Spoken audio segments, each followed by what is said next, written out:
వినేవాడు వెర్రోడైతే చెప్పేవాడు ఈనాడు ఉన్నాడు అయింది తయారైంది. ఇప్పుడు రద్దీ నియంత్రణకు ఆలయాల్లో ఏఐ అంట. నాకు తెలియక అడుగుతాను, జనం అందరం క్యూ లైన్లో ఉన్నాము, ఆర్టిఫిషియల్ ఇంటెలిజెన్స్ ఏమైనా తోసుద్దా మనల్ని, లేకపోతే దేవుణ్ణి మన కళ్ళెదురకుండా ప్రత్యక్షం చేసుద్దా? క్యూ లైన్ అట్టాగే నడవాలా? అది సక్రమంగా నడిపేది ఎట్టగు మనిషే. సీసీ కెమెరాలో చూసినా మనిషే చూసి చేయాలా, ఏఐలో చూసినా మనిషే చేయాలా? ఏఐతో ఏదో అద్భుతంగా మారిపోతుంది. ఆ పాప ఆయన చైర్మన్ ఆయన కొత్తలో చెప్పుకొచ్చారు నాయుడు గారు, గంటలో దర్శనం 2 గంటల దర్శనం. నేను అప్పుడే చెప్పా, ఎవడి వల్ల జరుగుతుంది అమాయకంగా జనాల్ని మోసం చేయడం తప్పించని. ఇప్పుడు కూడా టీవీలో వేస్తారు 18 గంటలు పట్టిన దర్శనం అన్నటువంటి. ఏముంది అక్కడ? బేసిక్గా క్యూ లైన్లో అంతమంది ఉన్నప్పుడు నడుస్తుంది. ఇంకోటి నువ్వు కమాండ్ కంట్రోల్ రూమ్లను పెట్టుకుంటుంది మీరు, అందుకే కదా, సీసీటీవీ మానిటరింగ్లే కదా.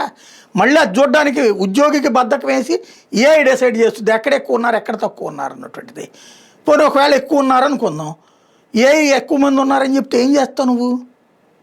దర్శనం ఎట్లాగో నువ్వు ఆపి ఏమి ఒక్కొక్క నువ్వు గంట సేపు నుంచో పెట్టావు కదా, జనాలు తోస్తూనే ఉంటావు ఏ గుళ్ళోనైనా సరే. తోస్తూ ఉన్నప్పుడు ఏఐతో ఇంకా కొత్తగా ఏం తోస్తారు నాకు అర్థం కాల.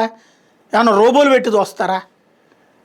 ఏఐ దేవాలయాల అనుసంధానం అంటే ఎవడో కొత్తగా ఏ ఇంజనీర్లకి డబ్బులు తగలేయడం తప్పించి ఏం లే.